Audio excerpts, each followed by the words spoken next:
학교에서 오늘 이제 두 번째 시간입니다.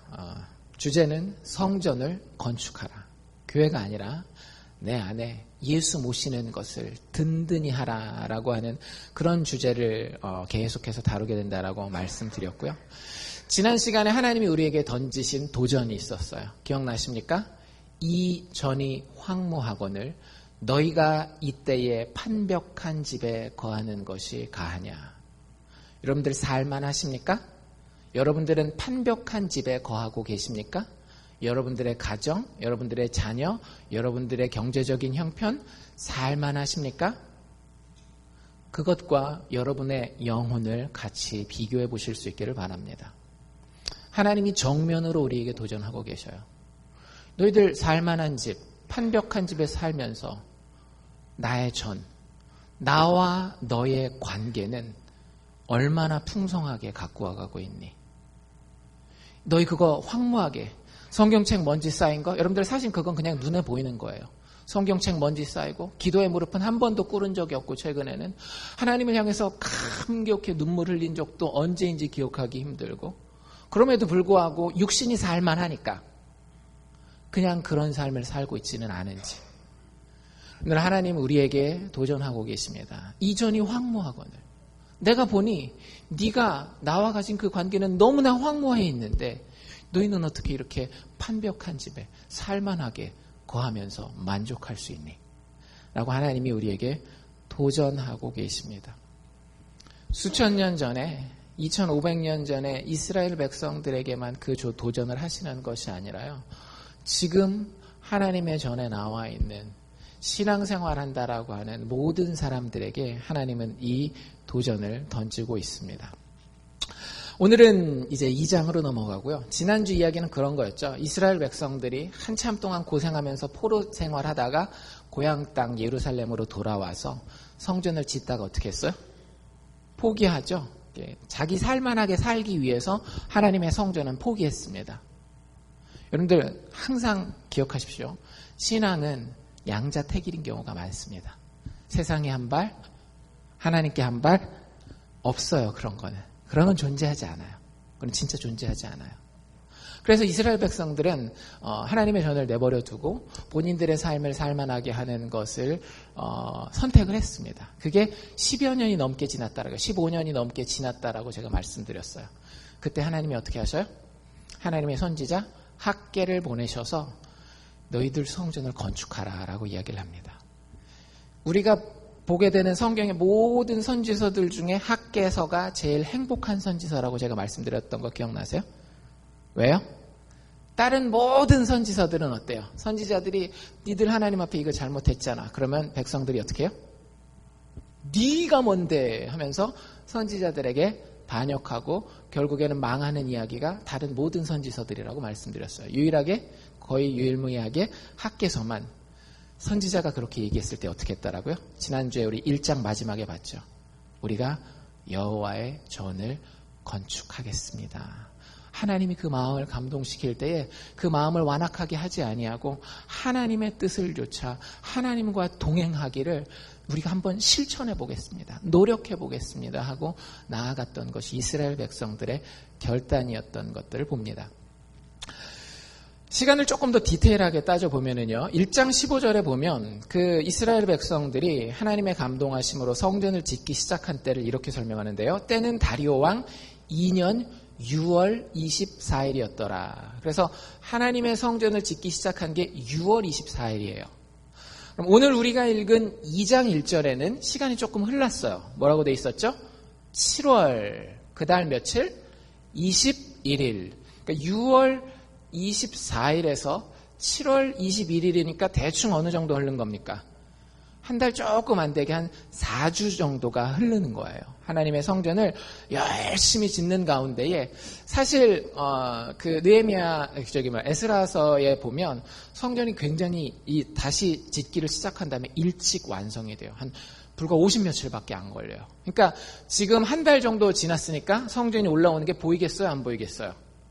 이제 성전이 대충 보이기 시작하는 거예요. 뼈대가 잡히고 기초는 이미 그 전에 나와져 있었으니까 안에 이제 그 지성소라든지 성소라든지 뜰 이런 것들 만들어지는 것이 눈에 보입니다. 여러분들도 그 집 작년에 이제 지난주에 우리 집 짓는 얘기했지만 집 짓는 걸 직접 보신 분들은 한 몇 달 지나면 기초 쌓이는 게 보이고 그리고 기둥 올라오고 벽 세워지고 지붕 딱 올라오는 게 보이면은 이게 대충 보이잖아요. 우리 집이 이렇게 있구나. 이런 모습이 보이는 거예요. 오늘 우리가 읽은 그 2장 말씀이 딱 그 상황입니다. 일단 거기까지 접어놓고 우리 이야기로 다시 한번 돌아와 봅시다. 여러분들 예수 믿으시죠? 아니면 최소한 믿으려고 노력을 하시기 때문에 지금 교회에 와서 앉아 있는 거잖아요. 그렇죠? 근데 이런 생각 해보신 적 있습니까? 예수 믿어봤는데 교회 다녀봤는데 별게 없더라. 이런 생각 안 해보셨어요? 그렇게 생각하게 되는 계기들이 좀 있죠. 예를 들자면 예수 믿으면 내가 허약 체질인데 하나님이 나를 막 건강하게 해주셔가지고 막 이렇게 할 줄 알았는데 예수 믿었는데 여전히 막 비실비실한 거예요. 맨날 감기 걸리고 막 기침하고 콜록콜록. 예수 믿어봐도 별거 없더라. 조금 더 심한 경우는 이런 경우들도 있죠. 우리 어머니 병 고쳐주세요. 그리고 그것 때문에 교회 다니기 시작했어요. 기도도 하기 시작했어요. 그래서 예수를 믿어야 되겠다는 결단도 했어요. 근데 어머니 병이 치유받지 못하고 어머니가 돌아가시는 거예요. 그래서 교회 떠나신 분들이 꽤 되셔요. 제가 아는 케이스만 해도. 그때 늘 하시는 말씀들은 다 이 얘기예요. 예수 믿어도 별거 없더라.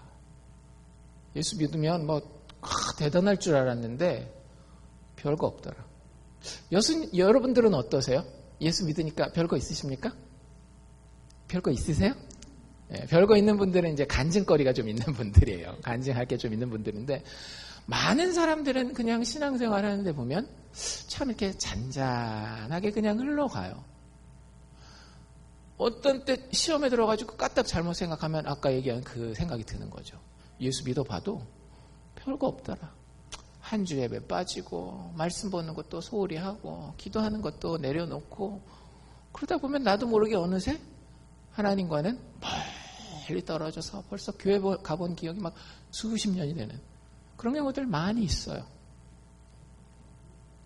돈도 그렇죠. 예수 믿으면 막 사업도 잘 되고 돈도 열심히 잘 했는데 그냥 근근히 먹고는 살지만 예수 믿어봤자 별거 없더라. 가정 문제는 어떠세요? 자녀들 이렇게 막 해가지고 너무너무 자녀 때문에 힘들어가지고 막 그거 기도하면 이렇게 자녀들도 하나님 책임져 주시고 그런다는 이게 간증을 들으니까 간증은 여러분들 하나입니다. 모든 간증이 나한테 다 이루어지는 게 아니기 때문에 간증 들을 때는 항상 좀 조심하셔야 돼요. 그래서 또 자녀 대학 문제를 놓고 아니면 삐뚤어져 나가는 문제를 놓고 막 기도를 했는데 조금 나아지는 것 같더만 그냥 그래요. 너무 여전히 마음에 부담되고 힘들고 이런 거는 있어요. 그럼 또 뭐라 그러는 거예요? 예수 믿어도 별거 없더라.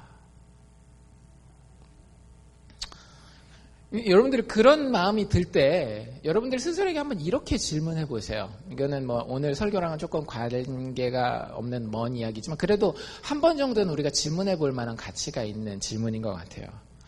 과연 나는 예수를 사랑해서 믿는 것인가? 아니면 건강이나 돈이나 가정을 사랑해서 예수를 이용하고 있는가? 믿음은 예수를 믿는 겁니다. 성경이 이야기하는 믿음은요. 예수를 믿는 거예요. 예수를 지나서 돈이 나한테 많이 오는 것을, 예수를 지나서 이렇게 나한테 명예가 많이 생기는 것을, 예수를 지나서 우리 가정이 행복해지는 것을 원하는 것을 성경은 한 번도 믿음이라고 이야기한 적이 없어요. 오히려 그건 뭐라고 얘기하는가 하면 우상숭배라고 이야기를 해요. 근데 참 안타깝게도 아까 말씀드린 것처럼 우리는 예수 믿으면서 우리가 기대한 기대치가 충족되지 않으면 그게 돈이 됐건 인간관계가 됐건 건강의 문제가 됐건 우리는 늘 이렇게 얘기하기 쉽다라고 하는 거죠. 예수 믿어도 별것 없더라.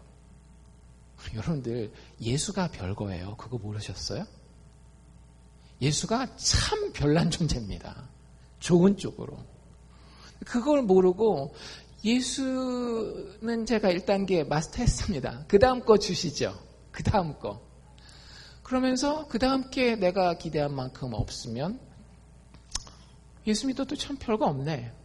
이런 경우들이 생겨요.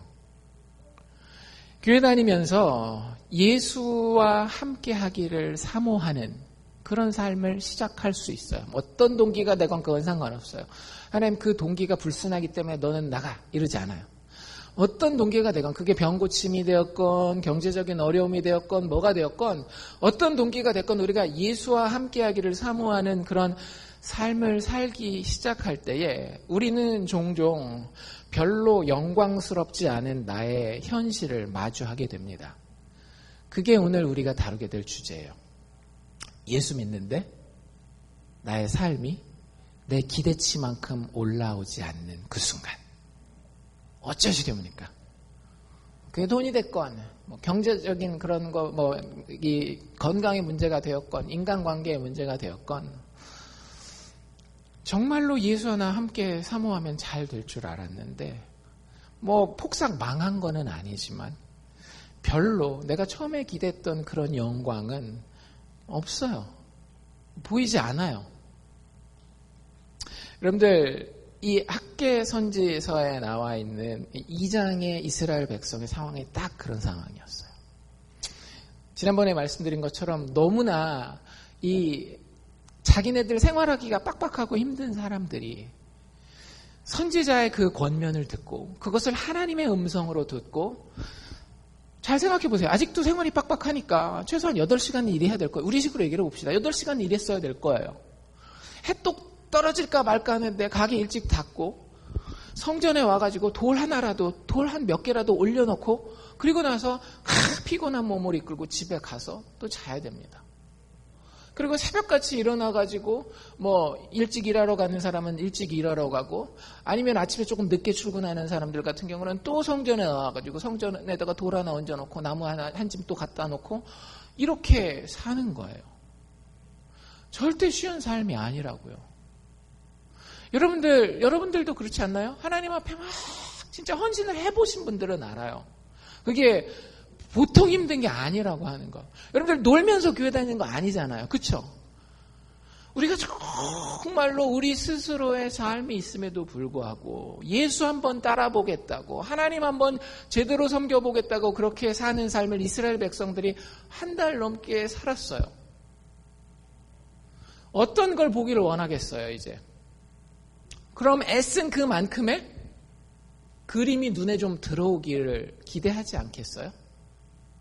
근데 그들이 봤던 성전의 그 모습, 이제 큰 틀이 나와 있는데 그 성전의 모습을 봤는데 본인들이 생각했던 영광이 아닌 거예요.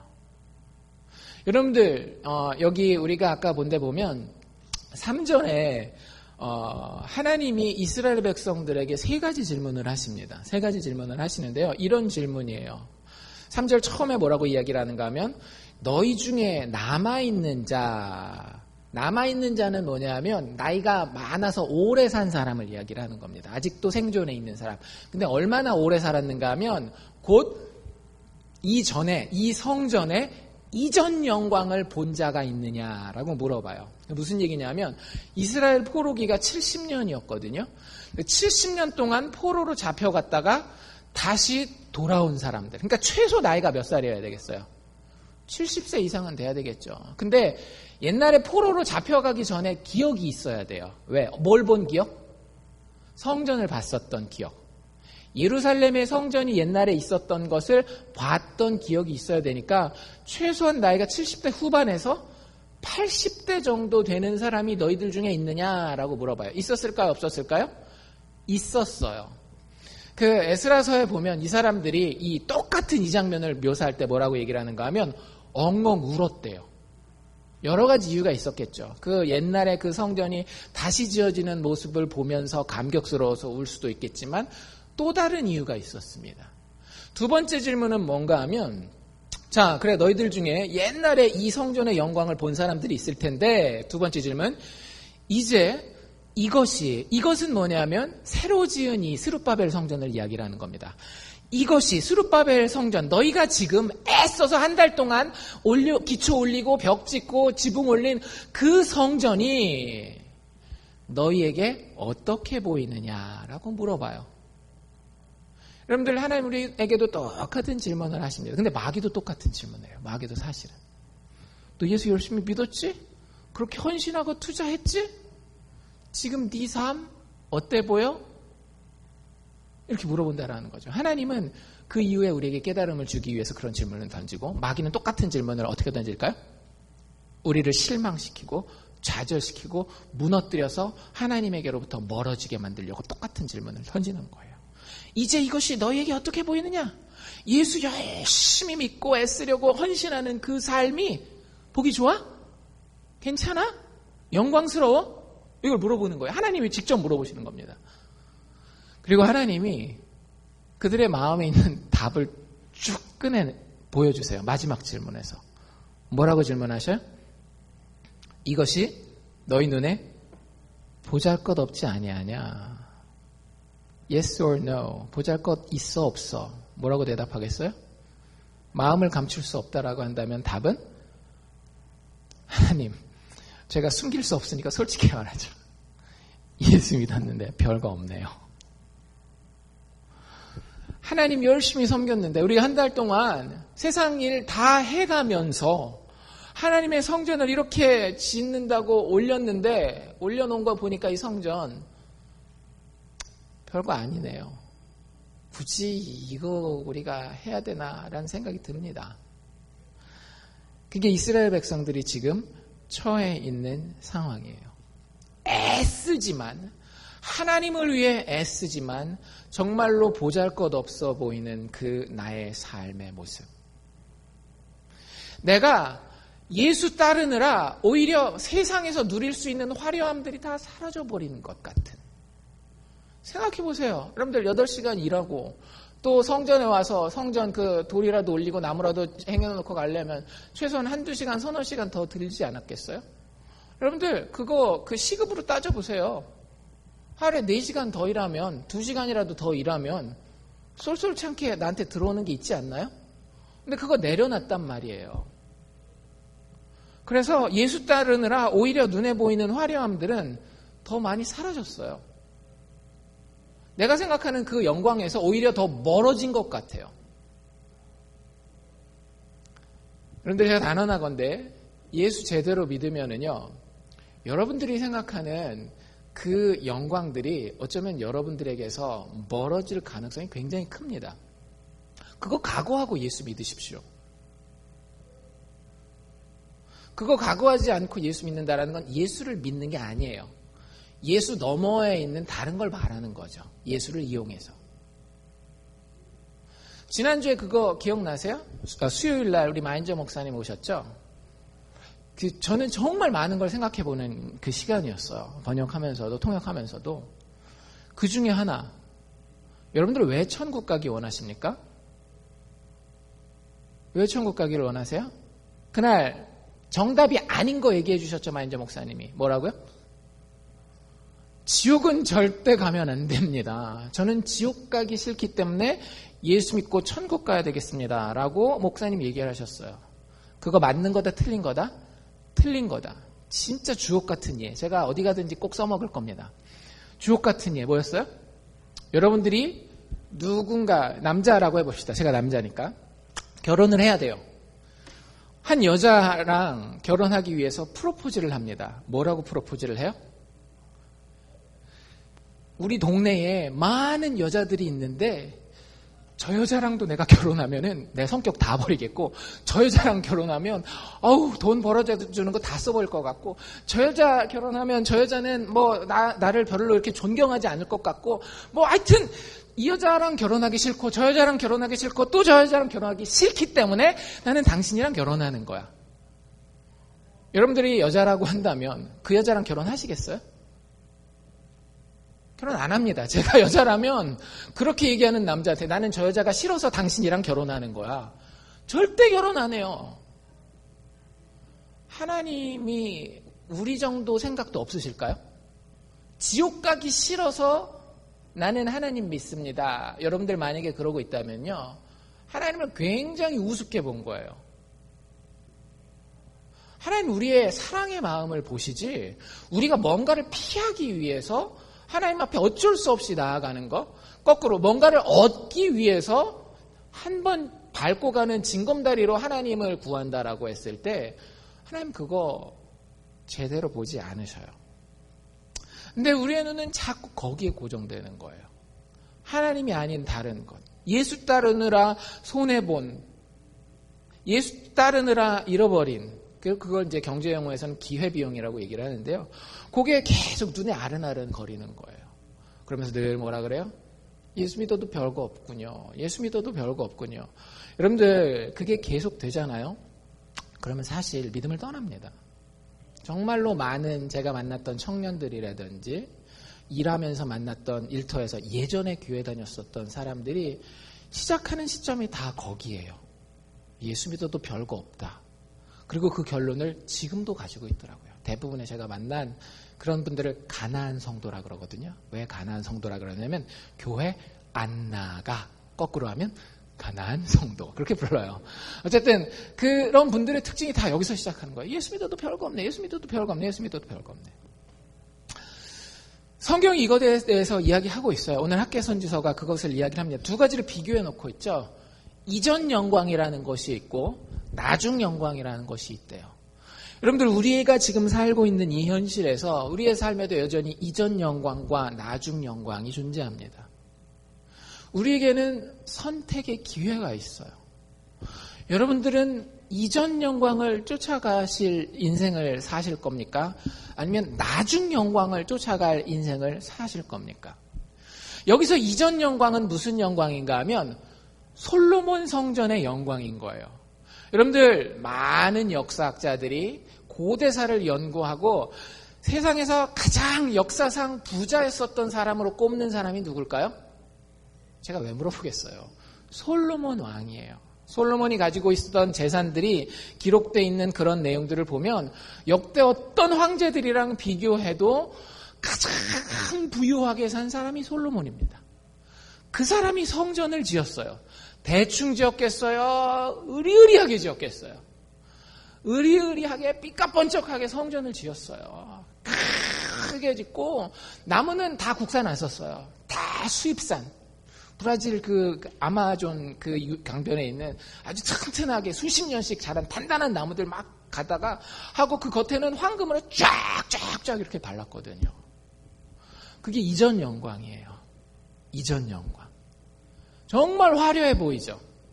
좋은 차 타고 다니고 좋은 옷 입고 좋은 집에 살고 자식들 성공하고 세상 사람들이 이야기하는 성공하고 나도 사람들이 좀 알아줘서 이렇게 탁 고개 들고 다닐 수 있고 화려하잖아요. 화려해. 얼마나 멋있어 보여요. 성경은 그것을 이전 영광이라고 이야기를 한다고요. 이전 영광. 그런데 그 이전 영광의 특징을 알아야 돼요. 이전 영광의 특징이 뭐냐면요. 다 사라져버린다라고 하는 거예요. 지금 기억은 남아있어요. 그렇죠? 이 나이 많은 80 다 된 분들은 그 이전 영광의 기억이 남아있습니다. 근데 지금 현실에 있어요? 없어요? 존재하지 않아요. 여러분들 아마 지금 이전 영광을 누리고 계신 분들도 계실 거예요. 그리고 이전 영광이 곧 5년 안에 10년 안에 손에 잡히리라고 기대하면서 사시는 분들도 계실 겁니다. 그런데 성경의 메시지는 아주 분명해요. 그 이전 영광은 눈에 화려해 보이지만 반드시 다 사라져버릴 것이다.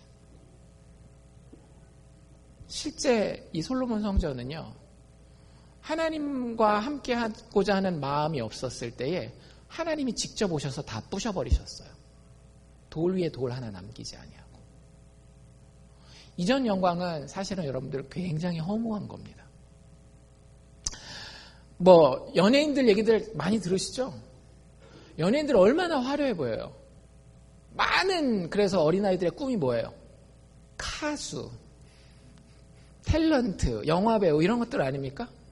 근데 보면은요, 그 연예인들 인터뷰한 기사들이라든지 이런 거 보면 실제 그 화려함 뒤에 정말로 어떤 정서적인 그런 공허함, 그리고 경제적으로 너무 힘들더라고요. 많은 경우에 정말 1%도 안 되는 것 같아요. 실질적으로 우리가 생각하는 평균 좀 이상, 그래도 좀 괜찮게 산다, 성공했다 해서 경제적으로 그걸 누리는 사람들이 정말 많지 않아요. 막 한때 엄청 떴던 가수들 여러분들 이름 클릭해가지고 찾아보십시오. 그러면 막 너무 힘들게 사는 사람들이 많아요. 얼마나 화려해 보여요.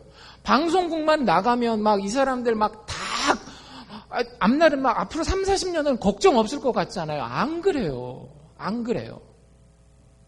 그게 이전 영광이에요. 세상의 명예? 정말 별거 아니더라고요. 이전 영광이에요. 혹시 여러분들 강훈이라는 이름 들어보셨어요? 강훈? 나이가 한 40대 후반, 50대 초반 그 정도 되는 분인데 그분 별명이 있어요. 별명. 여러분들 집에 가서 구글에다가나 뭐 네이버에나 뭐 다음에다가나 검색을 하시면 강훈하면 금방 나와요. 그 사람 별명이 뭐냐면 커피 왕이에요. The King of Coffee. 왜 그런 별명이 붙었을까? 막 커피를 잘 마실까? 커피를 잘 만들어서? 아니에요. 미국에서 제일 유명한 그 다방은 어디입니까? 별다방이죠. 스타벅스. 한국에서 제일 유명한 데는 물론 이제 요즘에 이제 스타벅스가 거의 대세가 돼가고 있지만 저 있을 때만 해도 스타벅스는 많이 없었어요. 있긴 있었지만 제일 많은데 혹시 이름 아시는 분 계세요? 카페 베네라고 하는 데가 있어요. 한국에 대한 기억이 좀 있으신 분들은 카페 베네라는 데가 있어요. 근데 이분이 커피 사업으로 굉장히 성공한 분입니다. 국내에서, 그러니까 한국에서 최초로 커피 프랜차이즈를 냈어요. 할리스라고 하는 거. 제가 일산에 살 때 일산에도 하나 있었거든요. 할리스라는 걸 내가지고 점포를 쫙 확장해가지고 굉장히 뜨는 커피집이 됩니다. 그리고 나서 이 사람을 눈여겨보고 있던 그 카페 베네라는 데서 이 사람을 스카우트를 해요. 그래서 넘버원 브랜드를 만들어 놓습니다. 이 사람이. 커피 전문점인데 카페 베네라고 하는 걸 넘버원 브랜드로 만들어 놔요. 나중에는 자신감이 충만해서 회사를 그만두고 자기 사업을 시작해요. 망고식스라고 하는 그 주스, 생과일 주스 같은 거 팔고 하는 그런 데를 해가지고 막 한국에서 프로 중에 뭐 신사의 품격 뭐 이런 프로가 있었대요. 뭐 그런 데 나오고 뭐 협찬하고 그래가지고 하여튼 그 브랜드도 몇 년 만에 쫙 뜹니다. 근데 여러분들 미국도 그렇지만 커피 전문점이 다방이 웬만큼 많아야죠. 너무너무 이게 많아지고 경쟁이 세지고 그러니까 이 사업이 이게 바닥으로 내려가기 시작한 거예요. 그걸 어떻게 해서든지 막아보려고 뭐 돈 가져다 쓰고 뭐 프로모션 행사도 하고 막 다 했는데 나중에는 자기가 감당할 수 없을 정도로 빚이 늘어나고 사람들이 독촉 들어오고 회사는 벌써 이제 파산 선고 들어가는 게 결정이 됐습니다. 이분이 지난달 7월 25일 날 자택에서 돌아가셨어요. 자기 스스로 목숨을 끊었습니다. 아직도 모든 사람은 이 사람을 커피의 왕으로 기억해요. 참 영광스럽죠, 그렇죠? 그런 타이틀 붙는 거. 죽어서 이름 남기는 거 얼마나 영광스러운 거예요. 근데 본인에게 정말 영광스러운 건가요? 여러분들이 이렇게 그냥 얘기를 들어보니까 별로 안 그렇죠. 여러분들 우리의 삶에는 이런 이전 영광들이 도처에서 우리에게 손짓하고 기다리고 있습니다. 돈을 통한 영광, 명예를 통한 영광, 자식 성공을 통한 영광, 자기 건강을 통한 영광, 뭐가 되든지 간에 우리에게 자꾸 손짓하는 거예요. 여기 영광이 있어, 여기 영광이 있어, 여기 영광이 있어 하고 우리를 불러요. 그런데 성경이 여러분 아직 그 길을 가보지 않으셨다면 성경이 그 길을 미리 가보고 우리에게 이렇게 알려주고 있습니다. 그 길 화려해 보이지? 근데 가지 마. 왜냐하면 다 사라져버릴 거야. 다 사라져버릴 거야. 그래서 하나님이 그 이전 영광을 기억하면서 지금 내가 하나님 앞에 붙어있는 이 영광이 너무 코딱지만해 보이는 그 이스라엘 백성들에게 지금 이야기하시는 거예요. 니네들 이전 영광 잃어버려. 그리고 지금 하나님이 너희와 함께 하고 계시는, 하나님이 지금 함께 이루어 가시고 있는 이 영광의 진가를 한번 발견하면 좋겠어. 이게 학개 선지자가 이스라엘 백성들에게 던져주고 있는 메시지입니다. 이전 영광의 반대는 뭐예요? 9절에 보니까 이 성전의 나중 영광이에요. 여러분들, 우리 알칸사 사랑의 교회 모든 성도님들은 인생에서 이 나중 영광을 체험하며 사는 성도님들 되기를 주의 이름으로 축원합니다. 이 나중 영광의 특징은 뭐냐면, 이 성전의 나중 영광, 정말로 겉의 화려함이 아니라 내 내면에 내 마음이 예수를 사랑하고 그 하나님을 붙들고자 하는 그 마음으로 하나님 앞에 나아갈 때 그 성전의 나중 영광이 이전 영광, 눈에 보이는 그 화려한, 하지만 나중에는 결국엔 사라져버릴 그 영광보다 크리라. 이게 성경의 결론이라고요. 여러분들, 이 나중 영광이 어떤 영광인지 아셔야 돼요. 학개가 이야기하는 나중 영광은 하나님이 예수 안에서 이루실 영광을 이야기를 하는 겁니다. 하나님이 누구 안에서 이루신다라고요? 예수 안에서 이루실 영광이 있어요. 그러면 여러분들, 이 나중 영광을 소유하기 위해서는 여러분 안에 누가 있어야 되는 거예요? 예수님이 있어야 되는 거예요. 여러분들 정말로 개인적으로 예수님을 여러분 안에 모시고 계십니까? 여러분들이 예수님과 대화를 나누고 계시고 예수님도 여러분들에게 말씀하고 계세요? 그러면 여러분들은 나중 영광의 소유자입니다. 하지만 교회를 아무리 오래 다녔어도, 헌금을 아무리 많이 했다 할지라도, 아무리 교회 봉사를 많이 한다 할지라도 여러분들 안에 인격으로서의 예수가 존재하지 않는다라고 한다면 여러분들에게 가능한 영광은 이전 영광밖에 없어요. 그냥 그거 쫓다가 다람쥐 쳇바퀴 돌듯이 왔다 갔다 결국에는 그 영광과 함께 여러분들의 인생도 사라지게 될 것입니다. 여러분들, 이 나중 영광의 핵심은 무엇인가 하면 하나님이 친히 함께 하시는 영광입니다.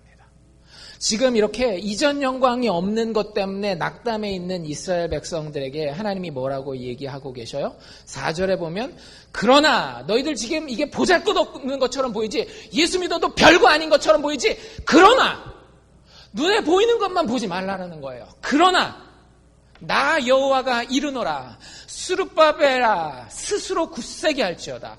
여호사닥의 아들 대제사장 여호수아야 스스로 굳세게 할지어다. 나 여호와의 말이니라. 이 땅 모든 백성아 스스로 굳세게 하여 일할지어다. 여러분들, 예수 믿는 거 별겁니다. 눈으로, 육체의 눈으로만 보면 별거 아니라고 이야기할지 모르겠지만 하나님 그게 별거라고 이야기하고 계셔요. 그 이유가 뭐예요? 우리가 스스로 굳세게 할 수 있는 이유가 있어요. 그게 뭐라고요? 내가 너희와 함께 하노라. 만군의 여호와의 말이니라. 여러분들, 나중 영광을 한마디로 이야기하면 이것입니다. 하나님이 친히 함께 하시는 영광. 온 우주의 창조자요, 지금도 역사하시는 역사의 주관자 하나님이 친히 내 삶에 함께하는 그 영광, 그게 나중 영광이에요. 돈 많이 벌고 세상적으로 인기 있는 명예로운 사람이 되고 가족 행복하고, 여러분들 그것 자체가 나쁜 것은 아니지만 그것들은 아까도 말씀드린 것처럼 결국에는 다 사라져버릴 것들입니다. 꼭 기억하십시오. 그것 자체가 나쁜 것은 아니지만 그것이 나를 구원하지 못한다라고 하는 거예요. 왜냐하면 우리에게는 영원을 사모하는 마음이 있기 때문에. 전도자가 이야기했던 것처럼 여러분들은 그것 가지고 만족하지 못해요. 진짜 궁금하면 연예 잡지들 찾아가지고 그 위에 올라간 사람들의 삶을 읽어보세요. 정말로 연예인으로서 다 이룬 사람들, 경제인으로서 돈 다 벌어본 사람들, 여러분들 그것이 나를 만족시키지 못한다니까요. 왜 그 강훈이라는 사람이, 생각해보세요. 카페벤에 잘 성공시켰어요. 그러면 뭐 몇 억씩 받을 거 아니에요, 1년에.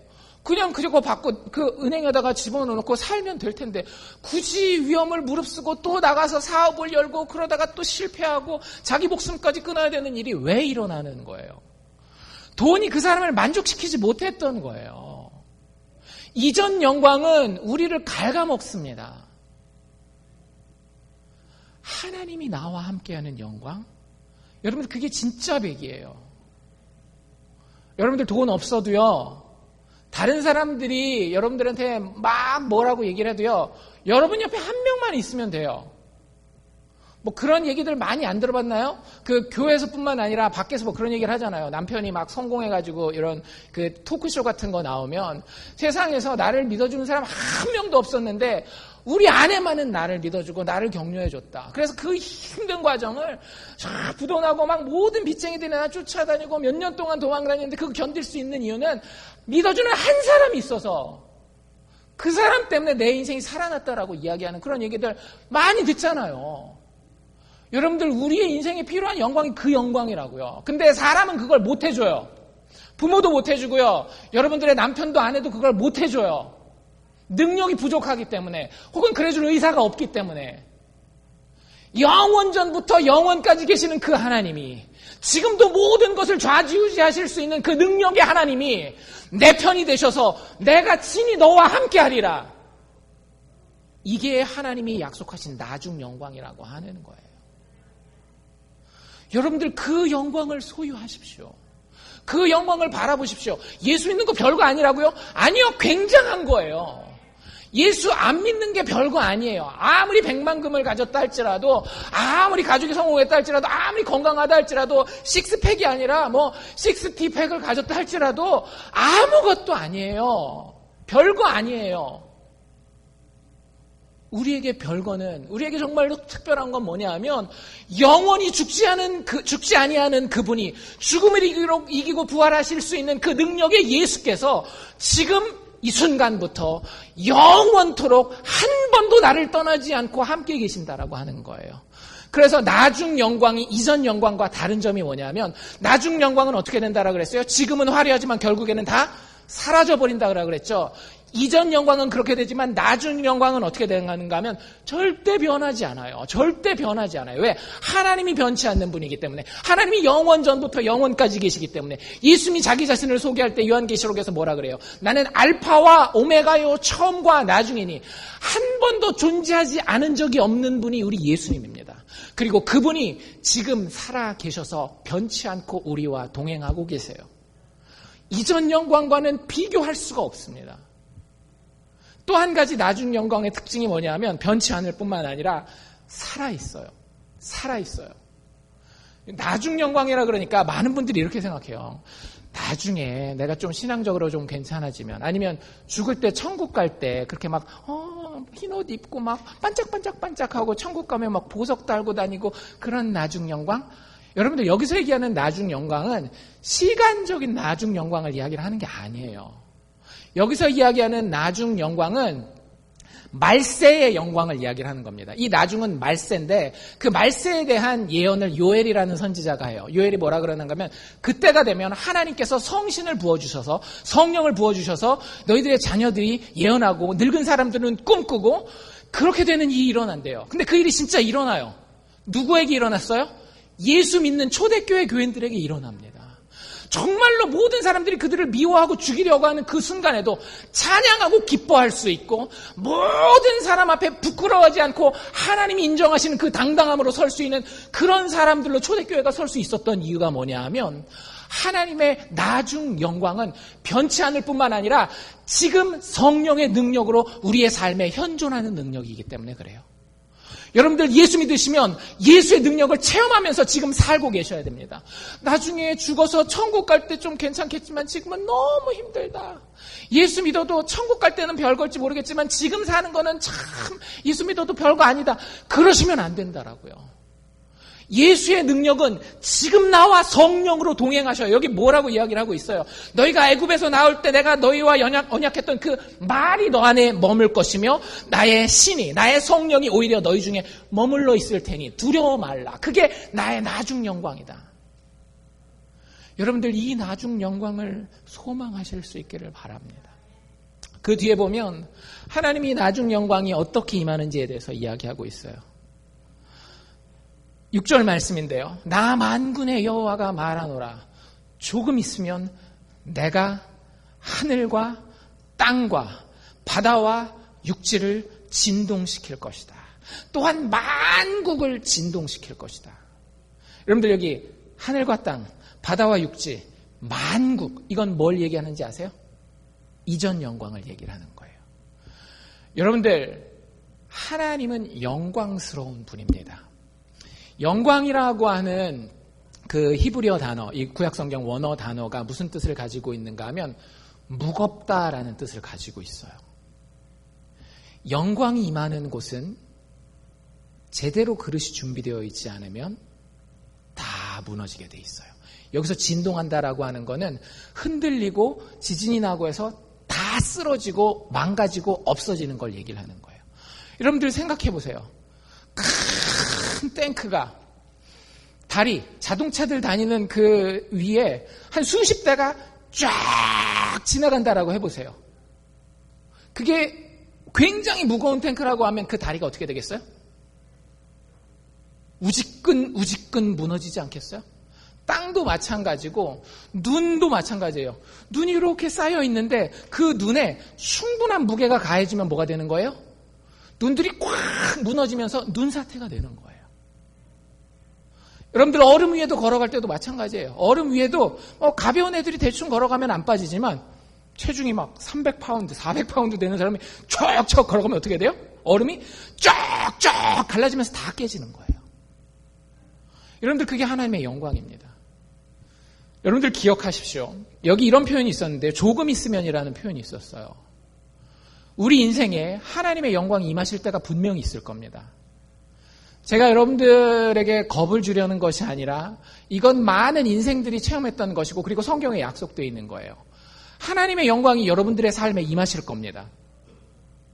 근데 그때 여러분들이 가지고 있는 것이 이전 영광이라고 한다면 여러분들이 가지고 있는 그 모든 기초는 다 진동되고 무너뜨려지고 멸망되고 다시는 회복할 수 없을 겁니다. 아까 강훈이라고 얘기했던 그 사람, 자기가 가진 돈이 무너지리라는 생각했을까요? 안 했을까요? 안 하지 않았겠어요? 근데 여호와께서 그 영광으로 임하잖아요. 그래, 네 돈의 영광과 하나님 자체, 온 우주의 창조되신 그분의 영광을 같이 한번 비교해보자. 섰어요. 어떻게 됐어요? 자기가 돈으로 딱 받치고 있는데 우르릉 쾅쾅 다 무너지는 거예요. 여러분들, 하나님이 우리를 미워해서 그런 게 아니에요. 하나님은 그냥 하나님 그 자체예요. 하나님의 영광 자체가 원래 무거운데 우리가 그 밑에다가 바닥에다 갖다가 억지로 대면서 이 정도면 받칠 수 있지 않나요? 이 정도 영광이면 충분하지 않나요? 그래요. 여러분들이 돈 많이 벌고 있는 것 같으세요? 여러분들이 정말로 관리를 잘해서 건강한 것 같으세요? 성경에 이런 표현이 나와 있어요. 이사야서 요즘에 큐티하신 분들은 그런 얘기가 나올 거예요. 하나님이 화가 나셨을 때 이런 얘기를 합니다. 내가 너희들 가서 한 대 때려주리라, 이런 얘기 안 해요. 뭐라 그래요? 내가 너희를 포도원처럼 잘 둘러놨는데 너희들을 두르고 있던 그 울타리를 내가 걷어갈게. 하나님이 우리한테 해코지하는 거 있어요? 없어요? 하나도 없어요. 하나님 우리한테 해코지할 만큼 막 뒤끝있고 그런 분 아니에요. 그냥 하나님은 하나님 그 자체예요. 변치 않는 영광과 공평과 정의와 사랑과 자비와 은혜를 가지신 분이에요. 그분은 그냥 거기 계시는 거예요. 그런데 우리는 그분 앞에 서면 다 무너지고 망가지고 진동할 수밖에 없는 존재들이라고요. 근데 그걸 종이장 같은 돈 갖다 넣어놓고, 종이장 같은 정말 힘도 없는 명예 갖다 넣어놓고, 정말로 그 얄팍한 인간의 그 행복 거기다 갖다 넣어놓고 제가 하나님의 영광 한번 버텨보겠습니다, 이러고 인생을 산다라고요. 이전 영광 바라보면서. 하나님 기다려주시죠. 그런데 때가 이르면 조금만 있으면이라고 돼 있어요. 여러분들 그 날이 멀지 않습니다. 여러분들이 지금 여러분들의 건강을 의지하고 계십니까? 이전 영광으로서? 아니면 여러분들의 돈을 의지하고 계십니까? 아니면 여러분들의 아버지, 어머니를 의지하고 계세요? 남편과 아내를 의지하고 계세요? 자식들 의지하고 계세요? 조금 있으면 하나님이 은혜의 손길을, 이거 일반 은총이거든요. 일반 은총의 손길을 거두실 날이 옵니다. 모든 것을 진동시킬 날이 온다라고 많은 선지자들이 얘기했어요. 그게 단지 어떤 사람들은 막 세상에 말세가 되면 막 지진이 일어나고 막 해성 떨어지고 막 이런 거 생각하잖아요. 예, 그런 것도 가능해요. 그런데 더 큰 건 지금 오늘 우리에게 적용해보자라고 하는 거죠. 제가 장담할 수 있는 건요, 여러분들 죽을 병에 걸릴 날이 옵니다. 여기 있는 그 누구도 피해갈 수 없어요. 목사가 너무 막말하나요? 아니에요. 현실 아닌가요? 저도 죽을 병이 걸립니다. 그렇지 않겠어요? 그게 40대에 걸릴 건지 100세에 걸릴 건지는 모르겠지만 그게 암병일지 감기일지, 감기로도 죽으니까 나이 많으면 뭐로 죽을지 몰라요. 여러분들 언젠가 우리의 건강이 무너질 날이 온다니까요. 돈은 안 그럴 것 같아요? 내 옆에 있는 사람은 안 그럴 것 같아요? 반드시 하나님이 진동시키시는 날이 온다고요. 그게 성경의 선언이에요. 그때 여러분들 이전 영광만 있어서는 절대 견딜 수가 없습니다. 강훈이라는 그 사람? 제가 봤을 땐 재기할 수도 있었을 것 같아요. 그러지 않겠어요? 경력이 있는데 자기 파산 절차 다 밟고 다시 한번 일어날 수도 있을 것 같은데 의외로 많이 사업 실패한 사람들 중에 자살하는 사람들이 꽤 돼요. 뉴스들 심심치 않게 보잖아요. 왜 그러겠어요? 그거 말고 다른 영광이 없었기 때문에 그런 거예요. 그거 말고 다른 영광이 없기 때문에 그런 거예요. 여러분들은 어떤 영광을 가지고 있습니까? 하나님이 정말로 영광으로 무게로 임하실 때에 그걸 버틸 만한 그런 영광을 가지고 있습니까? 그 뒤에 보면 참 재밌는 표현이 나와 있는데요. 하늘과 땅을 진동시키고 바다와 육지를 진동시키고 또한 만국을 진동시킬 그때에 이런 표현이 나오네요. 만국의 보배가 이르리라. 이게 뭘까요? 생각해 보신 적 있으세요? 학개서를 혹시 전에 읽어보셨던 분이라면? 만국의 보배가 하나님이 모든 것을 무너뜨리실 그때에 임하신다라는 거예요. 뭐 얘기하는 걸까요? 질문이 잘못됐죠? 누구 얘기하는 걸까요? 예수님 얘기하는 거예요. 하나님 우리를 사랑하십니다. 예수 안에 그것이 드러났어요. 그분이 나를 위해서 죽어주셨고 다시 살아나셨고 우리가 아무 잘난 것 없어도 믿음으로 그분을 나의 구원자요 나의 주인이라고 진실하게 고백하기만 하면 하나님이 예수 안에서 평생 내 편이 되어주시겠다라고 하는 거예요. 내가 돈 가지고 하나님의 영광 버텨보려고 막 죽을 똥 싸고 있을 때에 예수께서 그 밑으로 들어가셔서 우리 위에 대신 깔려 죽어주시는 거예요. 얼마나 보배로운지요. 여러분들 어떤 분들 보면 돈이 정말로 너무 큰 보배예요. 돈이 너무 큰 보배예요. 돈 한 푼 때문에 사람 다 잃어버리는 경우들 얼마나 많은지 몰라요. 어떤 땐 자식이 보배예요. 이 자식이 잘 되면 막 하늘도 뚫고 막 올라갔다가 자식이 안 되면 막 바닥에 처박혀가지고 자식까지 막 내팽겨 쳐요. 여러분들 그거 보배로 삼고 있으면요 썩어요. 아까도 얘기한 것처럼 다 사라져버린다 그랬죠. 그것들이 사라질 때 그냥 사라지지 않고 썩어서 냄새를 풀풀 풍기면서 사라집니다. 여러분들 우리에게 필요한 것은 영원히 썩지 않는 그 보물이에요. 여러분들에게 이 보물 하나만 있으면 주변에 아무것도 보이지 않는 그 보물 나를 위해 죽어주시고 다시 살아나신 그 예수를 여러분들 마음 가운데 품고 있느냐라고 하는 거예요. 안 믿어지세요? 그럼 이 보물 달라고 하나님 앞에 기도하십시오. 믿을 수 있도록 예수를 개인적으로 만날 수 있도록 나도 이 보물 갖고 싶습니다. 다른 보물 말고 이 보물 만국의 보배가 세상의 모든 이전 영광이 무너질 때에 내 심장에 꽉 박혀서 사람들 다 쓰러지는 그 순간에도 의인은 어떻게 한다라 그랬어요? 꼿꼿이 서서 하나님의 영광과 생명과 능력을 체험한다라 그러지 않았나요? 여러분들 그 보배 예수를 안에 가질 수 있기를 바랍니다. 조금 있으면 그때가 옵니다. 여러분들 언제가 그때일지는 제가 다 얘기해 드릴 수가 없어요. 어떤 분은 이미 그때를 겪고 그 보물 가지고 사시는 분들이 있어요. 그런 분들을 볼 때는 제가 너무너무 기뻐요. 근데 많은 분들은 교회는 와 있지만 만국의 보배가 아직 이르지 못한 거예요. 딱 그 중간 상태인 거죠. 하나님이 막 흔들어 놓고 있어요. 건강이며 경제적인 거며 가정에 대한 거며 막 흔들어 놓고는 있는데 아직 만국의 보배는 들어오지 않은 상황. 제가 보고 있으면은요 너무 막 가슴이 막 제가 막 다 불안해요. 여러분들 그렇게 인생을 사시렵니까? 그러지 마십시오. 예수 앞에 나가서 엎드리고 그분 앞에 주님 성전 세우겠습니다.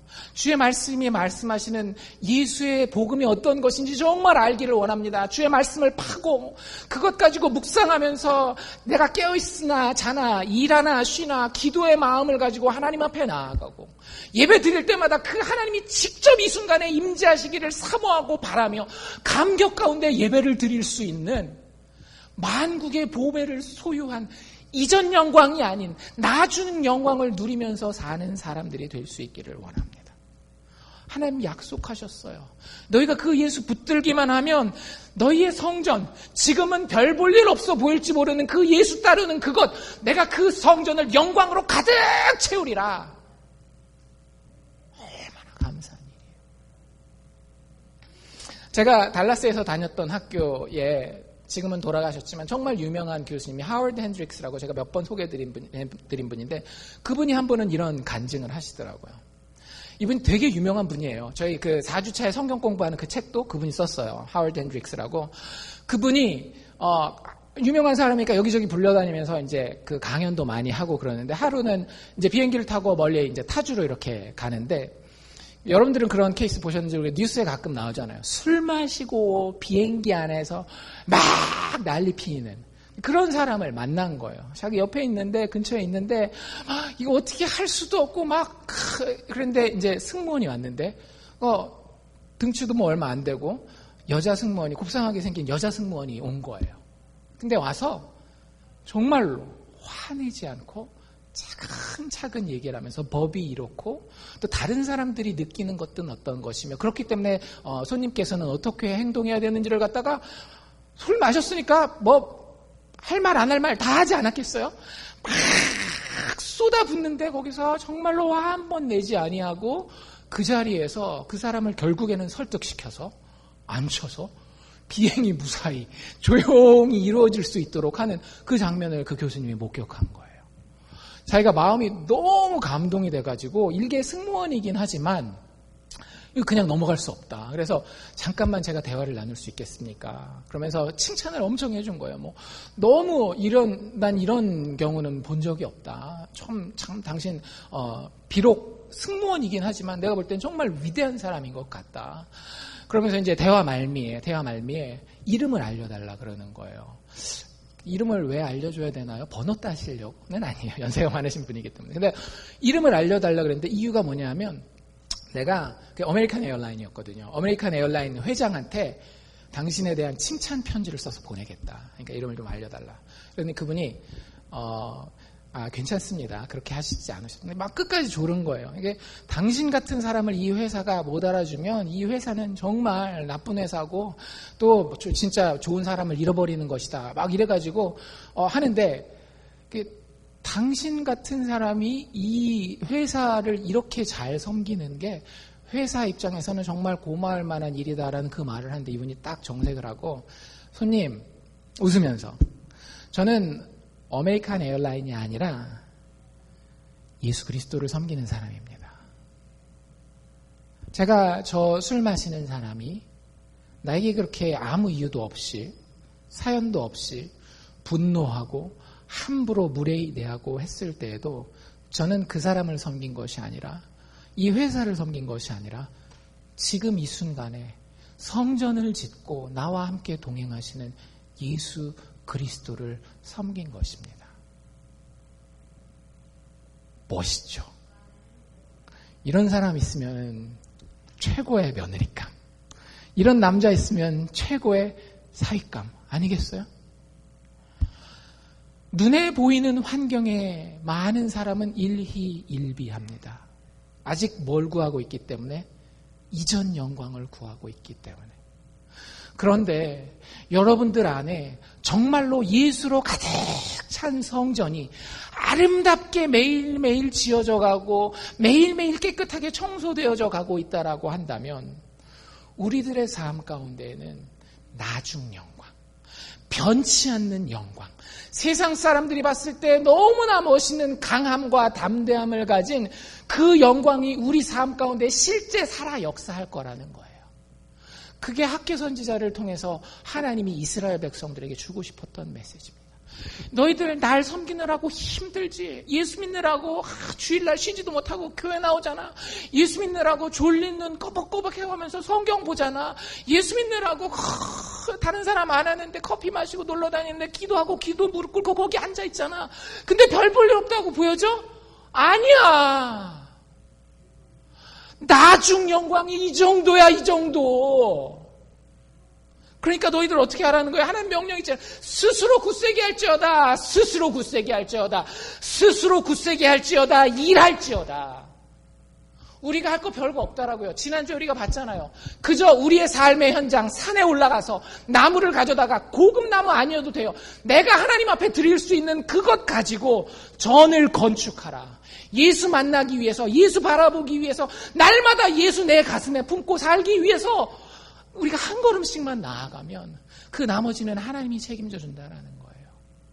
그러면 나중 영광, 내가 너희와 함께 하리라 하는 그 임마누엘의 예수 그리스도의 죽음과 부활의 능력이 함께하는 그 놀라운 끝이 없는 영광이 우리와 함께 한다라는 겁니다.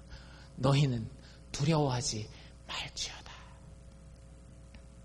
여러분들 예수 믿는 것 지금은 얼마든지 보잘것없어 보일 수 있습니다. 하지만 하나님은 담대하게 이야기하십니다. 세상에 화려해 보이는 그 모든 것들, 은도 내 것이요 금도 내 것이니라. 이 모든 것을 소유하고 이 모든 역사와 인생이 어디로 갈 줄 아는 내가 책임지고 너의 보배가 되어주리라. 그것들 다 놓친다 할지라도 여기 보면 계속 반복되면서 하나님이 자신을 표현한 표현이 있어요. 뭐였어요? 만군의 여호와의 말이니라. 만군의 여호와의 말이니라. 만군의 여호와의 말이니라. 6번이나 나왔어요. 이 짧은 구절에. 하나님이 자신 있다라는 거예요. God Almighty.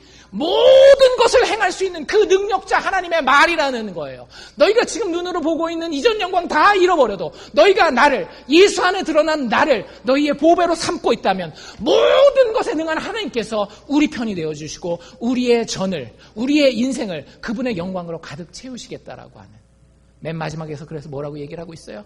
내가 이곳에 평강을 마침내 주리라. 만군의 여호와의 말이니라. 여러분들 예수 안에서 이 약속은 사실 이미 성취되었습니다.